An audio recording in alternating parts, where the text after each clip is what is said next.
If you're relying on just one way to make money in your business, you're playing a risky game. I know this because I learned this the hard way. I was offering just services, and what happens with services is that you end up only being able to work the amount of time you have available in a day. But this meant that my company was really reliant on that one revenue stream. And that was a real problem, especially at the early stages when it was just me. I was end up creating this habit of working too much. And if I wasn't working, I wasn't making money. So today we're going to talk about some revenue streams. Now, often you'll see these videos that say, hey, you should do this, this, and this. And we're going to talk about what is really involved in different revenue streams. I'm not going to paint this beautiful picture of, oh, it's really easy, because it's not. It's more work, absolutely. But we're going to talk about that. So stay tuned. Welcome to the Hobby to Profitability podcast. We're all about figuring out what it really takes to build a successful and thriving business. I'm Jacqueline Green, marketing nerd, AI consultant, and entrepreneur who's been through it all. My goal is to help you get the strategies, the tools, and the mindset shift you need to grow your business without the stress and confusion. Every week, we'll dive into real, unfiltered side of entrepreneurship, the mindset shifts, the strategic moves, and the unexpected lessons that come with building a business. We'll talk about what actually works and what doesn't, how to navigate those changes and challenges that you face, and how to create a business that really fits into your life.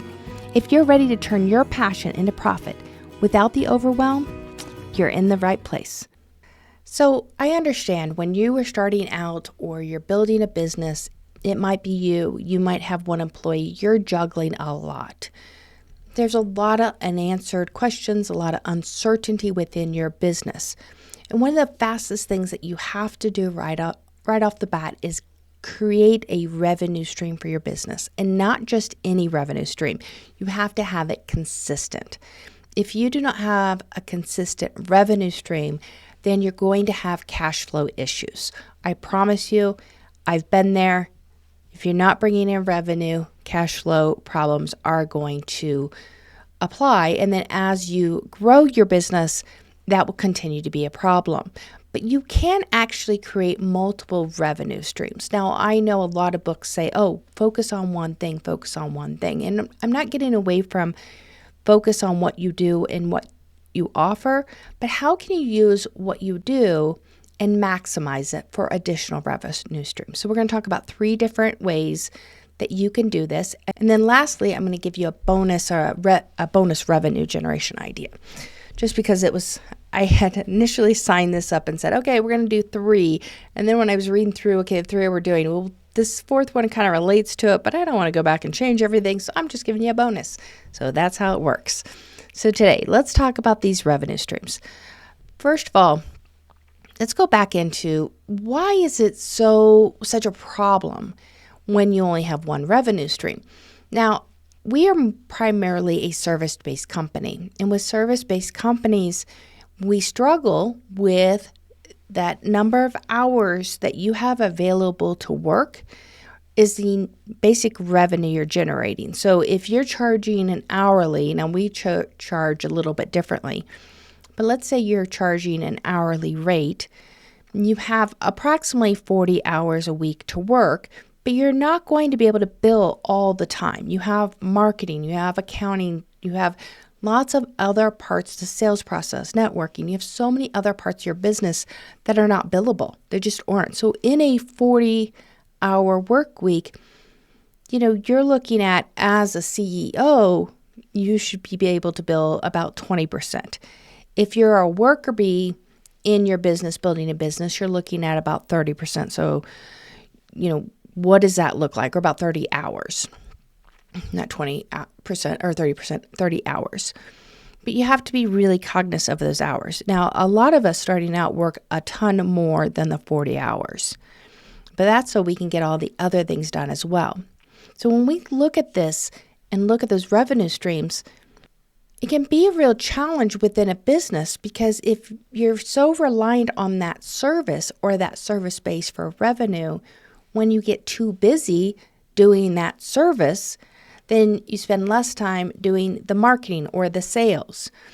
And so you have this roller coaster within your business, and that's a real challenge. And if all of your income is tied up into one offer, it also allows a heavier risk on your business. I'll give you a prime example.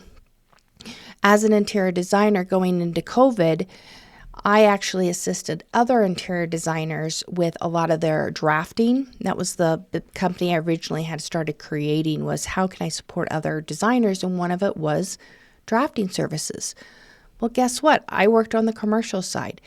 And the day COVID struck, all of a sudden, nearly within 2 days, every single client that I had said, hold off. We got to put everything on hold, because the commercial space all of a sudden changed dramatically.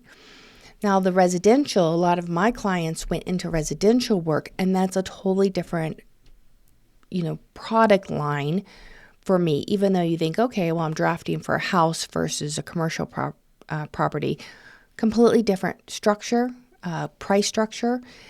A commercial property, you can make a lot more money if you're doing drafting there versus a residential. They're smaller projects. You have to get more of them. But all of a sudden, my business, like so many other people and across different industries, stopped with no control over us.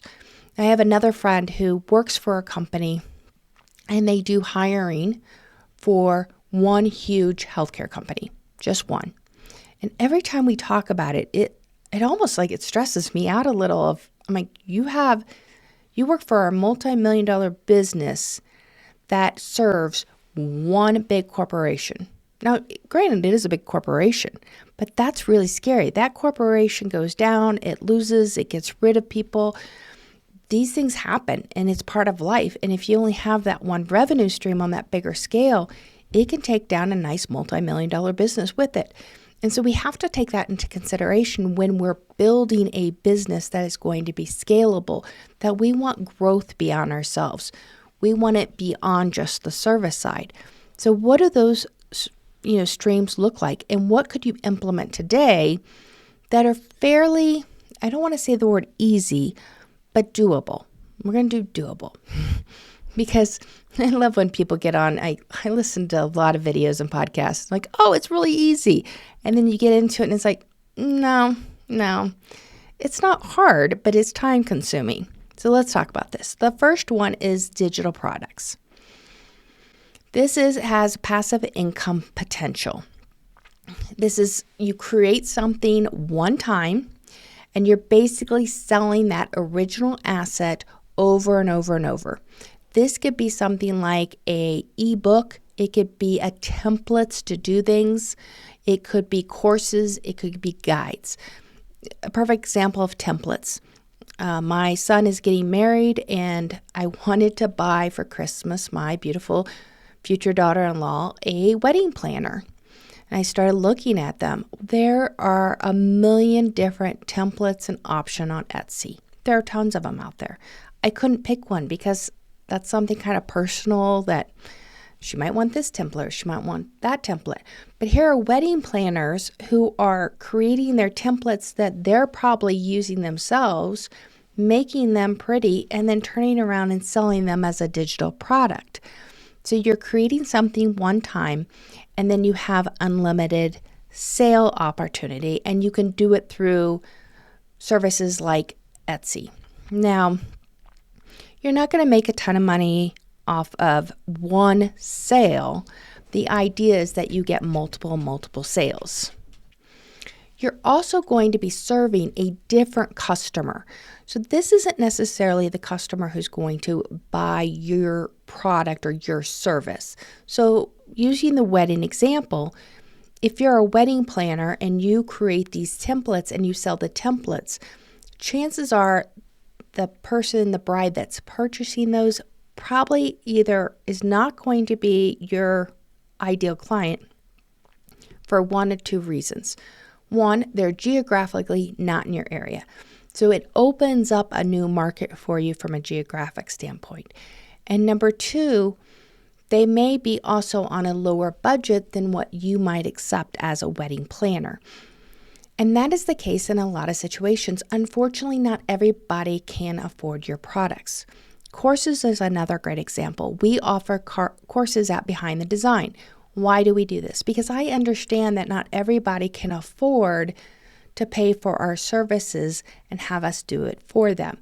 There are going to be certain people that I still want to be able to help, but aren't quite ready to purchase our services. But if I can provide courses to help them, then that is a win-win for everybody. So it positions us as an expert while generating passive income. Now, how do you actually implement this? Choose something that is small and high value product that you can quickly turn around and sell. I have this amazing planner that I have adapted for years and years. I have not sold it. I'm going to be honest. I'm afraid to sell it. But I couldn't find a planner that I really wanted, and so I created this planner for me. And it has all my entire daily routine, my morning routine, what I have to get done, my top threes, what my goals are, what I'm grateful for, all on, basically this binder. And so I really do need to sell it, but I could take that and easily turn that into a digital product. Look at what you have, existing content that you might have that you might be able to either, beef up, repurpose, templates, checklists, anything like that. It has to be something of value though. And then you sell them on different platforms. We use Kajabi for our website. It's great for courses. There's other ones. You could do Etsy for digital product downloads, and there's a lot of different products. Is this an easy? No, it's going to take some time to set up, but once you set it up, it is pretty easy after that, in the sense that unless you're wanting to update it, which, of course you're going to want to update it, I would recommend updating at least once a year. So the time to do this is early on, and there's a lot of hours that are going to be early in the process versus once you get it going, it's kind of evergreen in that way. Let's be real. Random marketing tactics aren't going to grow your business. It's like throwing spaghetti at a wall, hoping the spaghetti will stick. If you're tired of spinning your wheels, or in this case, throwing spaghetti, then it's time to take a smarter approach. The Marketing Momentum Workshop is built for small business owners just like you, who need real results, not just more marketing noise. In one 4-hour session, we will work with you to pinpoint the best strategies and create a roadmap for your business that's going to help it grow. Take the first step. Book your free marketing health check now at behindthedesignco.com, and let's get your business moving in the right direction. So the second one, revenue stream number 2 would be licensing. Now you probably thought I was going to say affiliate, but we'll get to affiliate later. So what is licensing? Now this is perfect for certain creative fields. So licensing is where you license your intellectual property. This could be courses, templates, and content. My stepbrother actually created English speaking courses and has sold those courses to people in other countries to be able to learn English. So they take his course and his content, and they then utilize that and be able to teach classes there in that country. That's a really great opportunity to take what you know really well and turn it around. Now, why does this work? Well, one, you get paid up front, or you can earn royalties. So the idea is essentially that you can take the existing content that you already have or something you already know and turn it into something you can sell to someone else, and that you'll either get paid up front or as a part of a royalty. And it also allows you to reach a larger audience that you couldn't reach otherwise. Now, another example is this interior designer, and I've known several designers who do this, and that's either training and offering a course where they've started offering courses around design, or another idea is where they take some of their design, where you can now design wallpapers, you can design fabrics, you can design rugs. There's all kinds of products. Fashion is the same way, where you can actually license that visual, that creative out, and someone can print that on their products and sell that under either as your brand or under their own brand. So there are a lot of different opportunities for licensing. It's not just thinking like movie licensing. There are quite a bit of opportunities. So what are the action items on this one? One, you want to look at what your existing assets are. What can you teach? What can you share that someone else might want to use? What does that look like? What is something that you have that you know that you create for yourself, that you created it for yourself because you were struggling to find it? Think in those terms. Now, next, reach out to schools, associations, membership groups who could use your content. In the courses, we talked about that in both of these. In courses, we're seeing a lot of companies come on the market that don't necessarily have their own course content, or they have a little bit, but not a lot. And they will license your course content if your course is different and it's on their platform. So they end up marketing it and you just get royalties off of that as they sell. That's great because you don't have to actually manage all the user information. Be sure you use a licensing agreement when you're selling your courses, your training, your materials, all those things.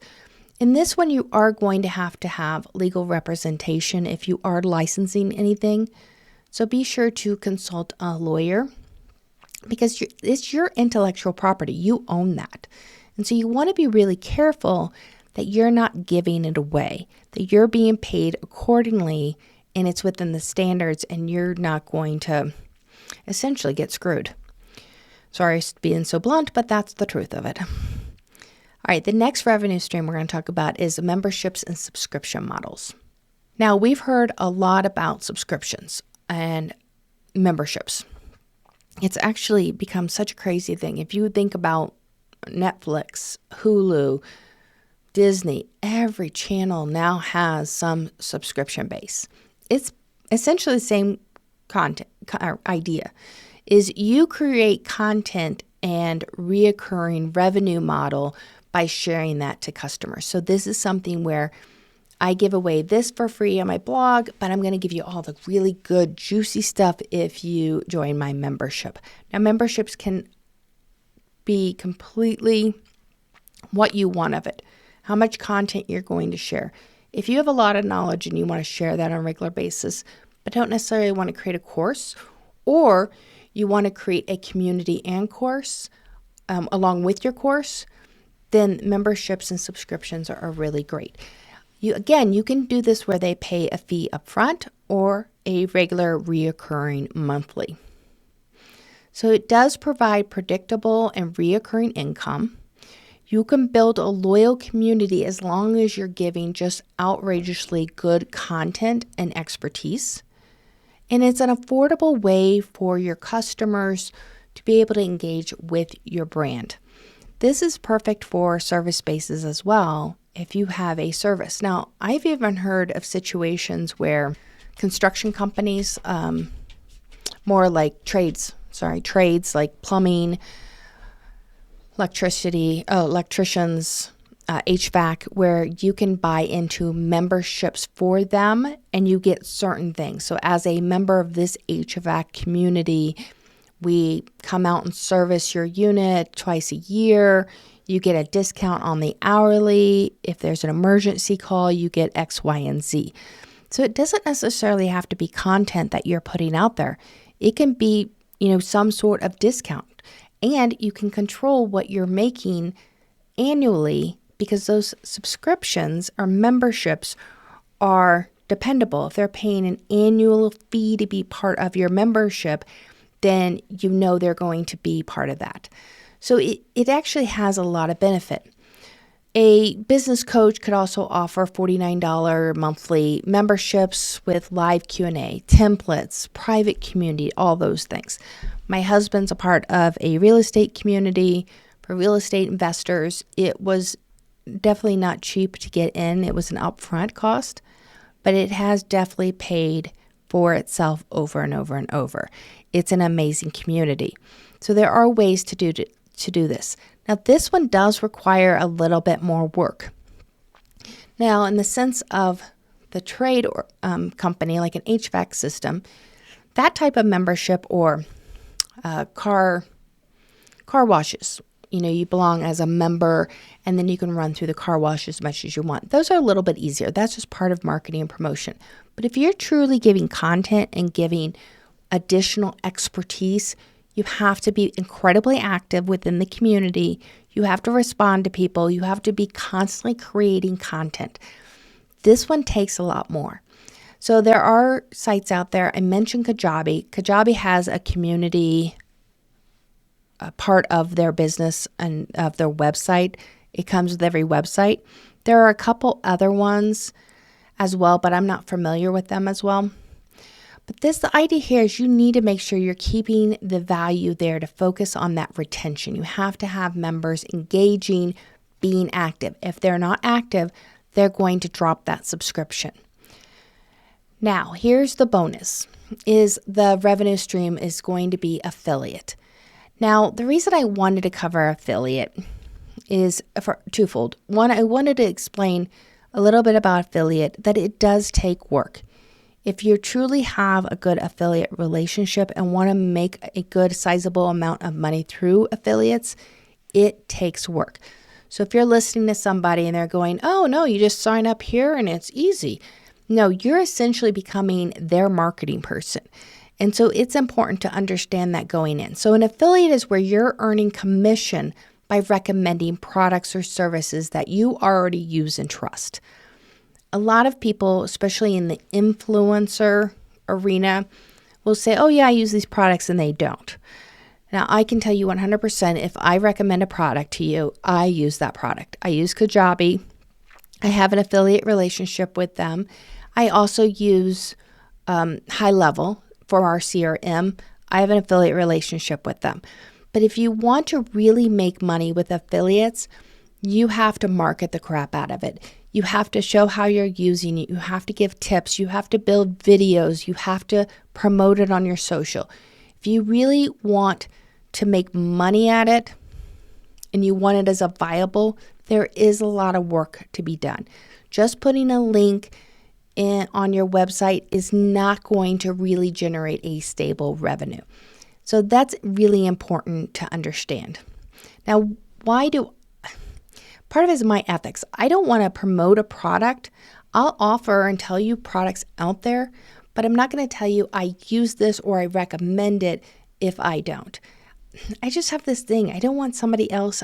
I would hate to recommend something and they go, oh, this was horrible. So those are two products I do have affiliate relationships with because I believe in them and I use them. So what are the action items here? So you got to look at what are the tools that you use or services that you use that you already have a relationship with, that you really can talk about and like, and that your audience would also find beneficial. I like High Level. I'll tell you exactly why, because it has a low cost of entry and I can create a CRM. It does a lot of things, first of all, but it's an all-in-one solution.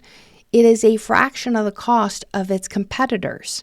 And to me, as a small business, when you're watching every dime, if it meets most of your needs, then I'd rather pay a little bit less at this stage of my business. Not saying those other more expensive products aren't better or don't offer more. Just at this point in this time in my business, I don't need all the bells and whistles. The CRM that they offer in High Level is perfect. Now, they also offer website. They also offer social scheduling, which we use a lot of. They offer invoicing. So there are a lot of things that it's an all-in-one solution that we can use, but we don't necessarily use all those. We have our website on Kajabi, and we like it there. Make a list of the tools or services you really like that you already use that you can build that affiliate with. Not everybody offers affiliate relationships. Be intentional, though. Only recommend the products that align with your business and your audience, and then create your content around those recommendations. But don't shove it out there. At the end of the day, you still need to promote your own business. So you need to have a balance between how much you are promoting your own service versus how much you're going to promote somebody else's. And I think that's a balanced line that can be kind of hard sometimes. Now, for people who that's all they want to do is affiliate, great, they have plenty of time to do that. But these are revenue streams that you could add on to what you're already doing that are fairly easy without having to develop a whole nother product line or a whole nother service or hire a whole nother team. So what did we talk about? We talked about 3 different revenue generating ideas and why it's so important to consider different revenue streams. We talked about digital products, we talked about licensing, and then memberships or subscriptions. Then we threw the bonus in there about affiliate. You don't want to start with all of these at one time. That's why I talked earlier about my calendar. I haven't put it out there and used that as a digital product to sell because we have so much other things going on that I'm really excited about that I really want to get going on or have been getting going on that it doesn't make sense for me to distract myself on this product that isn't going to generate like the products I'm using. So as the CEO of your business, you have to look at things strategically and decide, is this going to bring enough revenue in for me to spend some of my time working or getting set up or someone on my team? Or is it, okay, maybe we can do that down the road when we have a little bit more available time? Now, if you really found this helpful, please, I beg of you, please subscribe. We are just getting launched and we're really excited to be doing the podcast, but share this with other entrepreneurs who might find this valuable, and be sure to subscribe on your favorite podcast platform. Okay, next time I am going to be talking about in the next episode, understanding new marketing world with AI. AI is changing a lot. But one of the biggest industries it's changing and has been changing, whether you know it or not, is marketing.